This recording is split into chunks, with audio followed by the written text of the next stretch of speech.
സർക്കാർ വിവരാവകാശ പ്രകാരം നൽകിയ മറുപടിയിൽ ആരൊക്കെയാണ് ഇതിന്റെ നെഗോഷിയേഷനിൽ ഈ ഭൂമി ഇടപാടുമായി ബന്ധപ്പെട്ട് സർക്കാരുമായി നെഗോഷിയേഷൻ നടത്തിയത് എന്നതിനെ സംബന്ധിച്ച് ചോദ്യം ചോദിച്ചപ്പോ അതിനകത്ത് മറുപടിയായി പറഞ്ഞത്, ഒന്നാമത്തെ ആൾ പന്നിക്കണ്ടത്തിൽ അബ്ദുൽ ജലീൽ. കൃത്യമായി രേഖയുണ്ട്.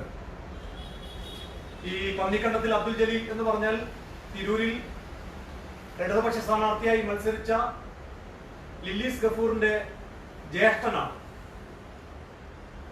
മറ്റൊന്ന്, രണ്ടാമത്തെ ആൾ പന്നിക്കണ്ടത്തിൽ അബ്ദുൽ ഗഫൂർ, അതാണ് ഈ ലില്ലീസ് ഗഫൂർ, തിരൂരിലെ ഇടതുപക്ഷ സ്ഥാനാർത്ഥി. മൂന്നാമത്തെ ആൾ ഹബീബ് റഹ്മാൻ, അദ്ദേഹം താനൂർ MLA വി അബ്ദുറഹ്മാന്റെ ജ്യേഷ്ഠന്റെ മകനാണ്.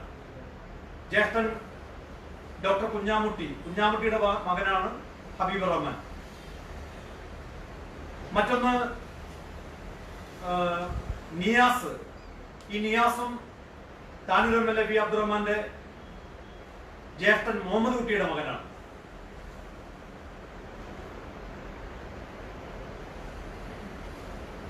മറ്റൊന്ന് സലാം. ഈ സലാം ഗഫൂറിന്റെ അനിയനാണ്. മറ്റൊന്ന് ജംഷീദ്, തിരൂർ സ്ഥാനാർത്ഥി ഈ പറഞ്ഞ ഗഫൂറിന്റെ അനിയനാണ്. ഇടതുപക്ഷ സ്ഥാനാർത്ഥിയുടെയും അദ്ദേഹത്തിന്റെ ബന്ധുക്കളുടെയും താനൂർ MLA വി അബ്ദുറഹ്മാന്റെ ബന്ധുക്കളുടെ ഈ ഭൂമിയാണ്, കേവലം 20,000 രൂപ മാത്രം വിലയുള്ള ഈ ഭൂമിയാണ് 1,60,000 രൂപക്ക് ഈ സർക്കാർ വാങ്ങിയിട്ടുള്ളത്. ഇനി ഇത് സംബന്ധിച്ച് നാഷണൽ ഗ്രീൻ ട്രിബ്യൂണലിൽ ഇക്കഴിഞ്ഞ മാസം 16-ാം തീയതി, ജൂലൈ 16-ന് എക്സ്പെർട്ട് കമ്മിറ്റി സമർപ്പിച്ച റിപ്പോർട്ടാണ് എന്റെ കയ്യിലുള്ളത്. അതിനകത്ത് കൃത്യമായി 28 സർവേ നമ്പറിലാണ് ഈ ഭൂമി ഉള്ളത്. 28 സർവേ നമ്പറിൽ 24 CRZ പരിധിയിൽ വരുന്നതാണ്. അതിനകത്ത് 20 CRZ 3 ആണ്, നോൺ ഡെവലപ്മെന്റ് സോണാണ്. നോൺ ഡെവലപ്മെന്റ് സോൺ എന്ന് പറഞ്ഞാൽ എല്ലാവർക്കും അറിയാം, ഒരു കൺസ്ട്രക്ഷനും അവിടെ നടത്താൻ പാടില്ല. ഈ മരട് ഫ്ലാറ്റ് പൊളിച്ചു കളഞ്ഞത് ഈ CRZ 3 ഉൾപ്പെടുന്നതായതുകൊണ്ടാണ്. കോടതി വിധിയിൽ അത് വളരെ വ്യക്തമായി പറയുന്നുണ്ട്. CRZ പരിധിയിൽ വരുന്ന നോൺ ഡെവലപ്മെന്റ് സോണിൽ വരുന്ന ഭൂമിയാണ് എന്ന് എക്സ്പേർട്ട് കമ്മിറ്റി കോടതിയിൽ സമർപ്പിച്ച, നാഷണൽ ഗ്രീൻ ട്രിബ്യൂണലിൽ സമർപ്പിച്ച റിപ്പോർട്ടിൽ വളരെ വ്യക്തമായി പറയുന്നുണ്ട്.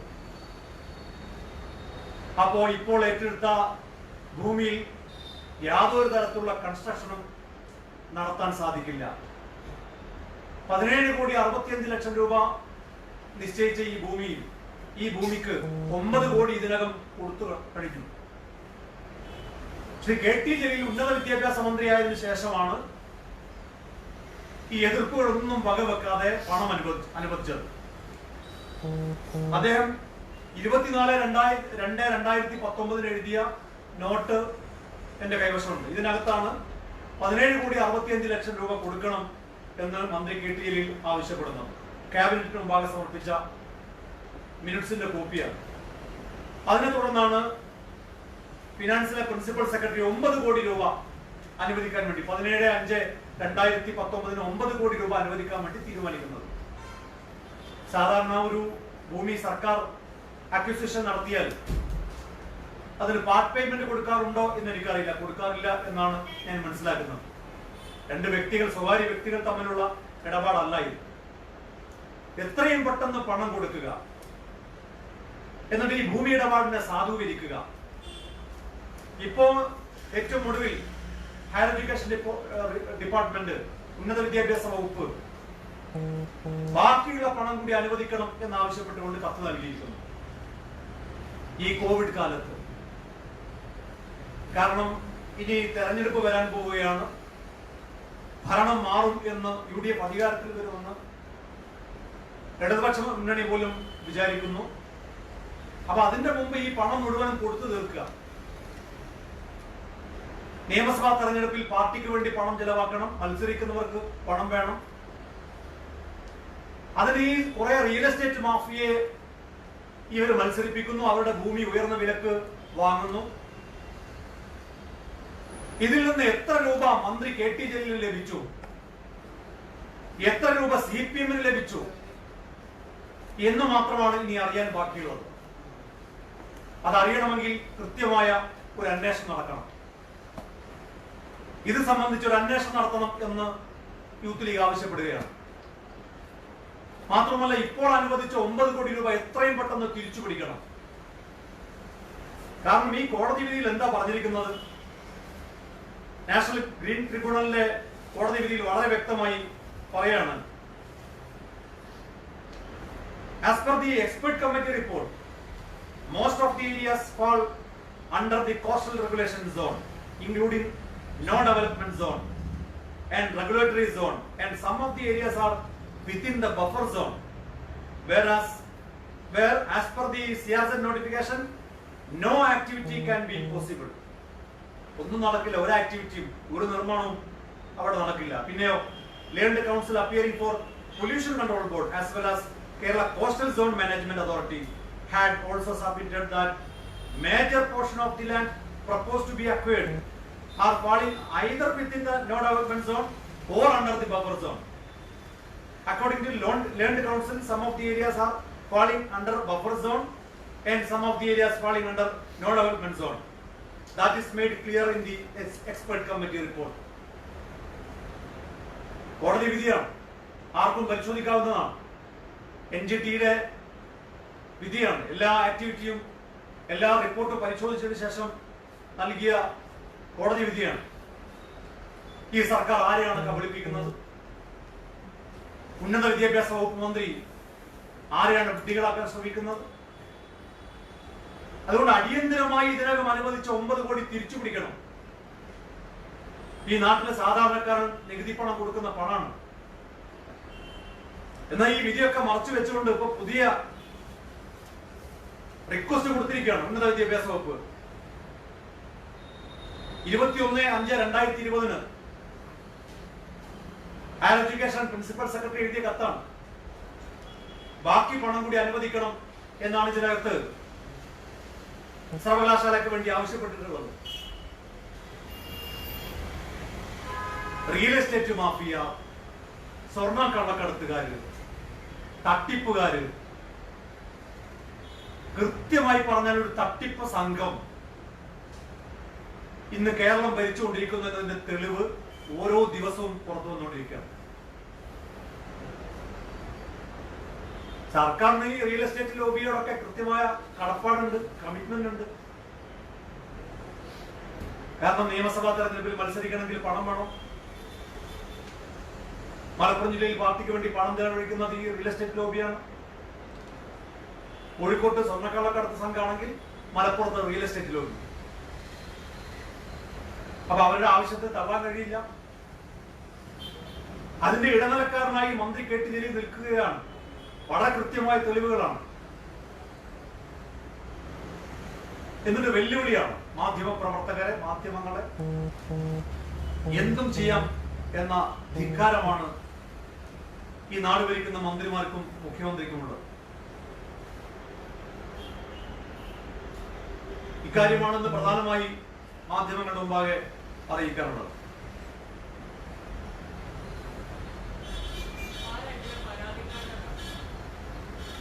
ഇതിനകത്ത് ഒരു അലി എന്ന നാട്ടുകാരൻ ഉൾപ്പെടെ, അലി ഉൾപ്പെടെയുള്ള ഒട്ടനവധി ആളുകളാണ് പരാതി കൊടുത്തത്.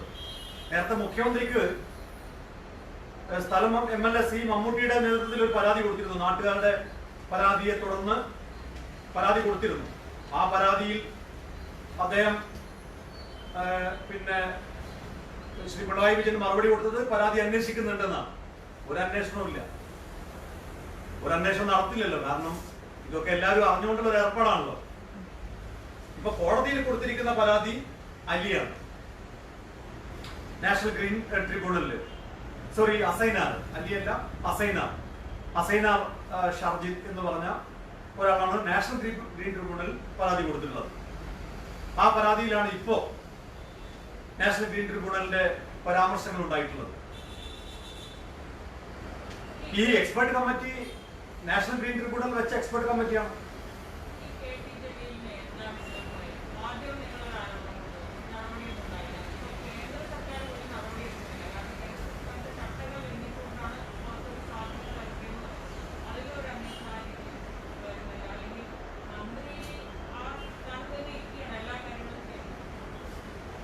അല്ല, ഇതിനകത്ത് ഒന്ന് നിയമപരമായ കാര്യങ്ങൾ നിയമപരമായ മാർഗത്തിലൂടെ പോകുന്നുണ്ട്. നമ്മൾ നേരത്തെ ബന്ധു നിയമനം ഒരു ആരോപണം ഉന്നയിച്ചിരുന്നു. ആരോപണത്തിൽ ഒടുവിൽ നിയമിക്കപ്പെട്ട ബന്ധുവിന് രാജിവെച്ച് പോകേണ്ടി വന്നു. മാത്രമല്ല, വാങ്ങിയ ശമ്പളം മുഴുവൻ സർക്കാരിലേക്ക് തിരിച്ചടച്ചു. കേസ് ഇപ്പോൾ ലോകായുക്തയിൽ നടന്നുകൊണ്ടിരിക്കുന്നു. പിന്നെ നമ്മുടെ കോടതികളുടെ ഒരു നടപടിക്രമങ്ങൾ കാരണം വൈകി പോവുകയാണ്. നീതി പെട്ടെന്ന് ലഭിക്കുന്നില്ല. അങ്ങനെ ഒരു പ്രശ്നം അവിടെ നിൽക്കുന്നുണ്ട്. മാത്രവുമല്ല, അഴിമതി നിരോധന നിയമത്തിലെ ഭേദഗതി നടത്തിയത് കൊണ്ട് വിജിലൻസിനൊന്നും സർക്കാരിന് അനുമതി ഇല്ലാതെ അന്വേഷിക്കാനും കഴിയുന്നില്ല. കേന്ദ്ര സർക്കാർ കൊണ്ടുവന്ന ഒരു അമെന്റ്മെന്റ് ഏറ്റവും അധികം ഗുണം ലഭിച്ചത് കേരളത്തിലെ ഇടതുപക്ഷ സർക്കാരിനാണ്. പക്ഷെ ജനങ്ങളുടെ കോടതിയിൽ ഇതൊക്കെ ചോദ്യം ചെയ്യപ്പെടുന്നുണ്ട് എന്ന വിശ്വാസത്തിലാണ് ഞങ്ങളിപ്പോൾ നിൽക്കുന്നത്. നിയമപരമായ മാർഗത്തിലൂടെ പോകുമ്പോൾ തന്നെ ഏറ്റവും വലിയ കോടതി ജനകീയ കോടതിയാണ്. ജനങ്ങളുടെ മാൻഡേറ്റ് ഇല്ലാതെ ഒരു സർക്കാരിന് മുമ്പോട്ട് പോകാൻ കഴിയില്ല. ജനകീയ കോടതിയിൽ സർക്കാർ പരാജയപ്പെടുമെന്ന ഉറച്ച വിശ്വാസം ഞങ്ങൾക്കുണ്ട്. കോടതിയിൽ എത്ര കണ്ട് ഈ കേസ് വൈകിപ്പിച്ചാലും കൃത്യമായി നടക്കുന്ന ജനങ്ങളുടെ വിധി ഈ സർക്കാരിനെതിരാകുമെന്ന പ്രതീക്ഷയുള്ളത് കൊണ്ടാണ് ജനങ്ങളെ ഇക്കാര്യം കൃത്യമായി ബോധ്യപ്പെടുത്താൻ വേണ്ടി ഞങ്ങൾ ശ്രമിച്ചുകൊണ്ടിരിക്കുന്നത്.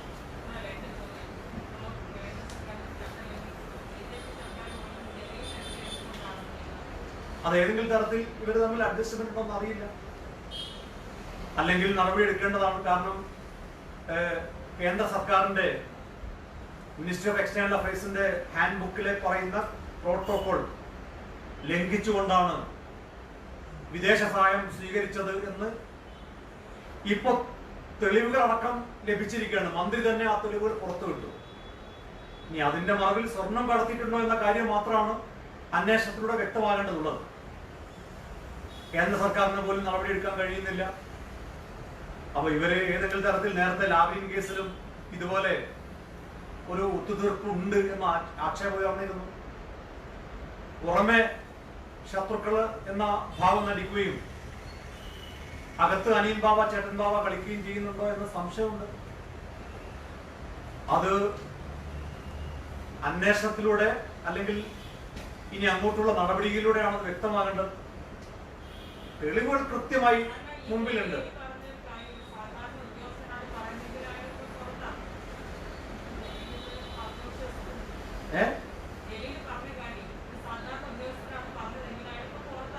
സാധാരണ ഉദ്യോഗസ്ഥരെ നടപടി എടുത്തു. സാധാരണ ഉദ്യോഗസ്ഥനല്ല, IAS ആയിരുന്ന ശിവശങ്കറിനെ സസ്പെൻഡ് ചെയ്യാൻ 2 കാരണം പറഞ്ഞത്. അതിനകത്ത് ഒന്ന്, ഈ കോൺസുലേറ്റുമായി ഫ്രീക്വന്റ് കോണ്ടാക്ട് ഉണ്ടെന്നാണ്. ഈ കോൺസുലേറ്റുമായി ഫ്രീക്വന്റ് കോണ്ടാക്ട് ഉള്ള ആളാണ് മന്ത്രി. അദ്ദേഹത്തിന്റെ വാട്സപ്പില് അദ്ദേഹം തന്നെ ആ സ്ക്രീൻഷോട്ട് പുറത്തുവിട്ടു. ചാരിറ്റിക്ക് വേണ്ടിയിട്ട് ചെയ്യുന്നല്ലേ. ഇപ്പോൾ അദ്ദേഹം പറയുന്നത് 4000 കിലോഗ്രാമുള്ള കണ്ടെയ്നർ ലോറിയിൽ കൊണ്ടുവന്ന സാധനം ഒന്ന് മലപ്പുറം ജില്ലയിൽ കൊണ്ടായിട്ട് സംസ്ഥാനം ബാംഗ്ലൂരിൽ കൊണ്ടുവരുന്നുണ്ട്. അപ്പൊ അതിന് കൃത്യമായി മലപ്പുറം ജില്ലയിലെ പാർട്ടിയാണ് മെയിനായിട്ട് കണ്ടാൽ അതിന് കൃത്യമായി അന്വേഷിക്കാൻ പറ്റും. ഇത് സ്വന്തമാണോ കൊണ്ടുവരുന്നത് മതഗ്രന്ഥാണെന്നുള്ളത് അറിയില്ല. കാരണം അല്ല, ഒന്നാമത് ഈ 4000 കിലോന്റെ മതഗ്രന്ഥത്തിൽ മലപ്പുറത്തേക്ക് കൊണ്ടുപോകേണ്ട ആവശ്യമില്ല. ഒരിക്കലുമില്ല. ഇന്ത്യയിലേക്ക് ഇഷ്ടമായി AT ജലീലിന് കുറച്ച് പിന്നെ മതഗ്രന്ഥങ്ങൾ ആവശ്യമുണ്ടെങ്കിൽ കേരളത്തിലെ മതസംഘടനയോട് ചോദിച്ചപ്പോൾ ഈ സ്വർണ്ണക്കള്ളക്കടത്ത് സംഘത്തെയാണ് അതിനുവേണ്ടി ബന്ധപ്പെടുന്നത്. സത്യത്തിൽ മുസ്ലിങ്ങളെ മുഴുവനും അപമാനിക്കുകയാണ് KT ജലീൽ ചെയ്തത്. ബോക്സ് പരിശോധിച്ചു എന്നാ പറയുന്നത്. എത്ര ബോക്സ് പരിശോധിച്ചിട്ടുണ്ട്? മന്ത്രി എന്തോ മറച്ചു വെക്കാൻ ശ്രമിക്കുന്നുണ്ടെന്നത് വളരെ വ്യക്തമാണ്. കാരണം ഈ ആരോപണം പുറത്തു വന്നപ്പോൾ അല്ലെങ്കിൽ മന്ത്രി എന്താ പറയേണ്ടത്? മന്ത്രി അന്വേഷണ ഉദ്യോഗസ്ഥർക്ക് നിർബാധം അന്വേഷിക്കാനുള്ള സ്വാതന്ത്ര്യം നൽകുകയും അതിനുവേണ്ടി ആവശ്യപ്പെടുകയും വേണ്ട. മന്ത്രി തന്നെ ആവശ്യപ്പെടണ്ടേ? ഞാൻ കബളിപ്പിക്കപ്പെട്ടു, ഞാൻ വഞ്ചിക്കപ്പെട്ടു, അന്വേഷണം നടത്തണം എന്നല്ലേ മന്ത്രി പറയേണ്ടത്? അതിന് പകരം മന്ത്രി എന്താ പറഞ്ഞത്? അന്വേഷിക്കരുത്, അറബ് രാഷ്ട്രങ്ങളുമായിട്ടുള്ള ബന്ധം തകർന്നു പോകും, ഇത് ഖുർആനാണ്, അതിൽ തൊട്ട് കളിക്കരുതെന്നാണ്. അപ്പൊ മന്ത്രിക്ക് എന്തോ ഒളിച്ചു വെക്കാനുണ്ട്. ഈ 4000 കിലോ ഇത്രയും ബോക്സുകൾ ഇങ്ങോട്ടേക്ക് കൊണ്ടുവന്ന് ദുരൂഹതയുണ്ട്. മതഗ്രന്ഥങ്ങൾ ആവശ്യമുണ്ടെങ്കിൽ കേരളത്തിലെ മതസംഘടനകൾ എത്തിച്ചു കൊടുക്കില്ലേ? എന്തിനാ ഈ സ്വർണ്ണക്കള്ളക്കടത്തുകാരിയെ അതിനുവേണ്ടി സമീപിച്ചത്? മന്ത്രി മറുപടി പറയണം. ആ ചോദ്യങ്ങൾ ചോദിക്കുന്നവരെ ആക്ഷേപിക്കുകയല്ല വേണ്ടത്. എന്ത് ധാർഷ്ട്യത്തിലാണ് അദ്ദേഹം മറുപടി പറയുന്നത്?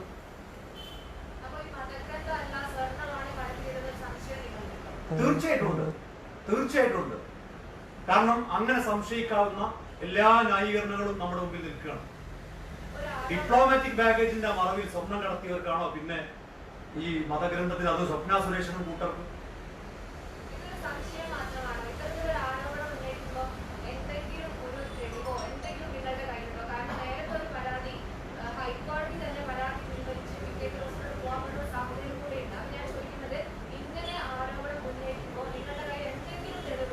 കേസ് പിൻവലിച്ചത് നോക്കുന്നത് തെറ്റായ വാദമാണ്. കേസ് ഒരു നടപടിക്രമത്തിന്റെ ഭാഗമായിട്ട് പിൻവലിച്ചാണ്. കേസ് ഇപ്പോഴും നടന്നുകൊണ്ടിരിക്കുന്നു. പിൻവലിച്ചിട്ടില്ല. കേസ് ഇപ്പോഴും നടന്നുകൊണ്ടിരിക്കുന്നുണ്ട്.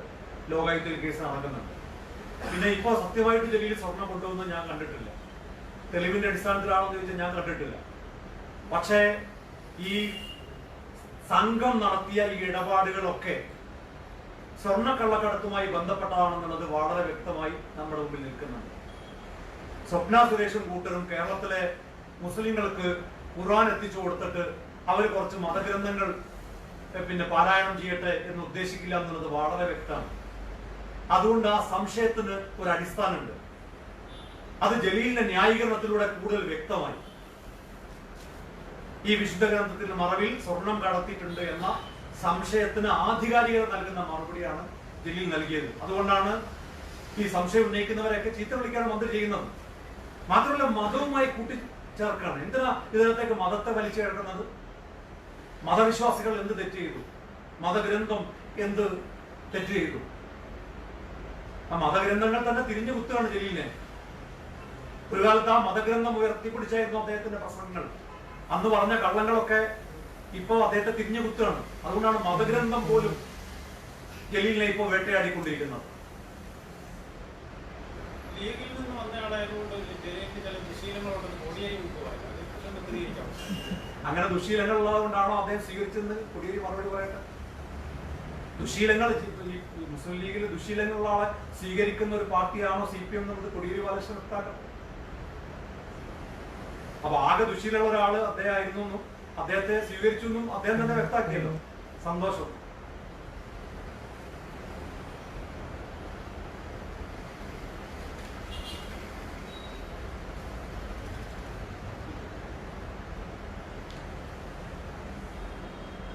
പിന്നെ ലീഗിൽ നിന്ന് പോയതുകൊണ്ടുള്ള ദേഷ്യം തീർക്കാനെന്നാണ് പുള്ളി എപ്പോഴും പറയുന്ന ഒരു കാര്യം. ഞങ്ങൾക്ക് അദ്ദേഹത്തോട്, കാരണം ഞങ്ങൾ അദ്ദേഹത്തെ ഒരു വലിയ ശത്രുവായിട്ട് തന്നെ കാണുന്നില്ല. മുസ്ലിം ലീഗ് പോലെയുള്ള ഒരു വലിയ പാർട്ടി, അദ്ദേഹത്തെക്കാൾ വലിയ നേതാവ് പാർട്ടിയിൽ നിന്ന് പോയിട്ടുണ്ട്, ഇബ്രാഹിം സുലൈമാൻ സെൽസായി പോലെ. ഞങ്ങള് 51 വെട്ടും വെട്ടിയിട്ടില്ല, അവരാരെയും ആക്രമിച്ചിട്ടുമില്ല. CPM ഒക്കെ ആയിരുന്നെങ്കിൽ എന്താണ് ചെയ്യാന്ന് നമ്മൾ കണ്ടതാണ്. അപ്പൊ ഞങ്ങൾ അദ്ദേഹത്തെ ഒരു ശത്രുവായിട്ടൊന്നും കാണുന്നില്ല. പക്ഷെ കള്ളത്തരം കാണിച്ചാൽ പറയാതിരിക്കാൻ കഴിയില്ല. അഴിമതി നടത്തിയാൽ അത് പുറത്തു പറയാതിരിക്കാൻ പറ്റില്ല. സ്വജനപക്ഷപാതം നടത്തിയാൽ മിണ്ടാതിരിക്കാൻ കഴിയില്ല. പണ്ടെങ്ങോ ലീഗായിരുന്നു എന്ന് കരുതിയിട്ട് ഇതൊക്കെ മൗനം പാലിച്ച് ഇതിന് കൂട്ടുനിൽക്കണം എന്ന് പറഞ്ഞാൽ സാധ്യമല്ല. അതുകൊണ്ടാണ് ഇക്കാര്യങ്ങളൊക്കെ തുറന്നു പറയുന്നത്. കോടികളുടെ അഴിമതിയാണ് ഇതിനകത്തൊക്കെ നടന്നുകൊണ്ടിരിക്കുന്നത്. അടുത്ത ഇലക്ഷന് വേണ്ടിയുള്ള കോപ്പ് കൂട്ടുകയാണ്. പരമാവധി പണം സമ്പാദിച്ചു വെക്കുക, എന്നിട്ട് തെരഞ്ഞെടുപ്പിൽ ഇൻവെസ്റ്റ് ചെയ്യാം. എന്നിട്ട് ജയിച്ചു കഴിഞ്ഞാൽ, ജയിച്ചാലും തോറ്റാലും, ജയിച്ചോണ്ടല്ലോ, തോറ്റാൽ ഇത് പാർട്ടി കൊടുക്കുന്ന ഒരു ഓഫറാണ്. ജയിച്ചാലും തോറ്റാലും ഓഫർ. തോറ്റാൽ ഇതുപോലെയുള്ള സ്ഥലങ്ങളൊക്കെ ഉണ്ടെങ്കിൽ 10,000 സ്ഥലം ഉണ്ടെങ്കിൽ സർക്കാർ വാങ്ങിക്കോളും ലക്ഷങ്ങൾ കൊടുത്തിട്ട്. ജയിച്ചാൽ ഉയർന്ന സ്ഥാനങ്ങൾ, മന്ത്രിസ്ഥാനം, ഇതൊക്കെ ഓഫറാണ്. ഈ രീതിയിലാണ് CPM മുന്നോട്ട് പോകുന്നത്. പാർട്ടി പ്രവർത്തകർ ഇതിനൊക്കെതിരെ ശബ്ദിക്കേണ്ട സമയമായിരിക്കുന്നു. പാർട്ടിക്കകത്ത് ഇതിനൊക്കെതിരെ വലിയ വിമർശനമുണ്ട് എന്ന് ഞങ്ങൾക്കൊക്കെ മനസ്സിലായി. തോമസ് ഐസക്കിന്റെ പ്രസ്താവനയും സുധാകരന്റെ പ്രസ്താവനയൊക്കെ സൂചിപ്പിക്കുന്നതാണ്. പാർട്ടി പ്രവർത്തകർക്ക് അമർഷമുണ്ട്. പക്ഷെ അത് തുറന്നു പറയേണ്ട സമയം അതിക്രമിച്ചിരിക്കുന്നു. പാർട്ടി പ്രവർത്തകർ ഇനിയെങ്കിലും ഈ പാർട്ടി നിലനിൽക്കണം എന്ന ആഗ്രഹമുണ്ടെങ്കിൽ അത് തുറന്നു പറയണം. ഞങ്ങൾക്ക് CPM നശിച്ചു പോകണം എന്ന ആഗ്രഹമൊന്നുമില്ല. കോൺഗ്രസ് മുക്ത ഭാരതം എന്ന് CPM ഉം BJP യും ഒക്കെ പ്രഖ്യാപിച്ചതുപോലെ CPM മുക്ത കേരളം എന്നൊന്നും ഞങ്ങളാരും ഇക്കാലം വരെ പറഞ്ഞിട്ടില്ല. പക്ഷേ ഈ പാർട്ടി ഈ പോക്ക് പോയാൽ അവര് തന്നെ ഇപ്പോ ഇതിന് നേതൃത്വം കൊടുക്കുന്നവർ തന്നെ അതിന്റെ ശവമടക്ക് നടത്തും എന്നുള്ളതാണ് ഇപ്പോൾ വ്യക്തമാകുന്നത്. ഇതിൽ ജലീലിന്റെ ബന്ധുക്കൾക്ക് പങ്കൊന്നും ഉണ്ടായിരുന്നു. ഈ അഴിമതിയിൽ ജലീലിന്റെ ബന്ധുക്കളൊന്നും ഉൾപ്പെട്ടിട്ടില്ലല്ലോ. അതുകൂടെ ഇനി ഉണ്ടോന്ന് അറിയില്ല. അതുകൂടെ ഇനി അറിയാനുള്ളൂ. ഇപ്പൊ വെച്ച് നോക്കുമ്പോ ഒരുവിധപ്പെട്ട എല്ലാവരും ഉണ്ട് ഇതിനകത്ത്. ജലീലിന് വേണ്ടപ്പെട്ടവരൊക്കെ ഉണ്ട് ഇതിനകത്ത്. ഇനി ബന്ധം രക്തബന്ധം ഉണ്ടോന്ന് അറിയില്ല.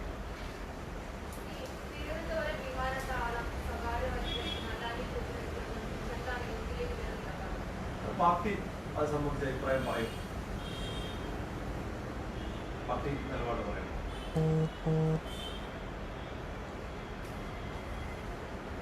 Thank you.